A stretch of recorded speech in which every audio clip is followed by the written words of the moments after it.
Hi, this is Colin from the History Pilgrim. I hope you are enjoying my videos and would be interested to hear your comments. Be sure to like and share with a friend. Sitting just west of Galway, Ireland is the Aran Islands. The largest of the islands is Inishmore. Inishmore is one of the last examples of traditional Celtic culture left in the Republic of Ireland. The island is notable for Irish being the dominant language spoken over English, for its thriving sheep wool and fishing industry, and for its ancient sites. I recently had the pleasure of visiting the island and can say it felt very much like a place frozen in time. From the horse-drawn carriages to the stone cottages and the misty cliffs, Inishmore felt like a place very strongly connected with ancient rather than modern-day Ireland. One such site on the island is the Fortress of Dun Aengus. The stone fortress, which sits perched along a 330-foot vertical cliff plunging into the Atlantic Ocean, is an ancient Celtic structure which is more than 3,000 years old. It is believed that the island was settled by a clan seeking protection who built Dun Aengus high up on the cliffs for defensive reasons. The name Dun Aengus is derived from the Irish word dun, meaning fort, and the name Aengus, who was a figure recognized in Celtic mythology. The fort is recognized as a UNESCO World Heritage Site and continues to be used for traditional Celtic festivals to this day. Be sure to be extremely careful as the hike to the fort is often slippery and there are no barriers along the cliffs. The island, long having a history of refuge, served as a safe haven for Catholics during Oliver Cromwell's invasion of Ireland.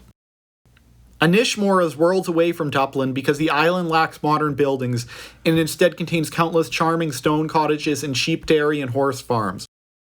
The pace of life is like what one might expect in a small Irish village in the 1800s rather than a town in modern times. There is a large number of ruins of former stone cottages from the 1600s on the island. Inishmore contains a cemetery dating back centuries which contains a church ruin named St. Edna's Church, which is over 800 years old.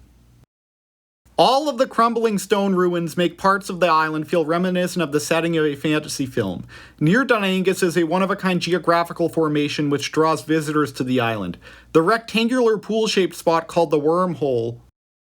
The water in the Wormhole is crystal blue and was naturally carved by tides. The Wormhole gets its name because of the conger eels that call the body of water home.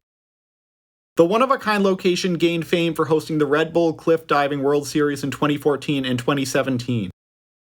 Due to the unpredictable currents which have sucked people under, the Wormhole is extremely dangerous to swim in, and I do not encourage swimming in it under any circumstances.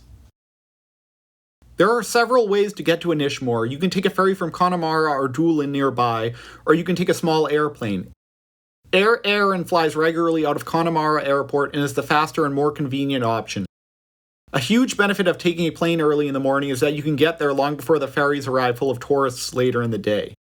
There are several bed and breakfasts on the island and great places to eat. Fishing and sheep farming are both top industries on Inishmore. Be sure to eat fresh seafood from one of the local restaurants and check out Aran Sweater's Market.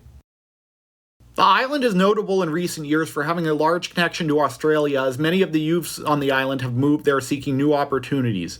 Inishmore is also notable for being the westernmost point in Europe and therefore the closest point to Canada. One great way to experience Inishmore is through an all-day tour. Several tour companies do this, and the best way is through a private tour company with just your group. The island can be busy and sees cruise ships during summer, so book ahead.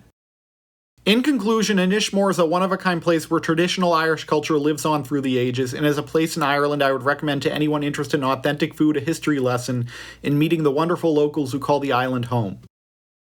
I hope you enjoyed this video. I'd be interested to hear your comments.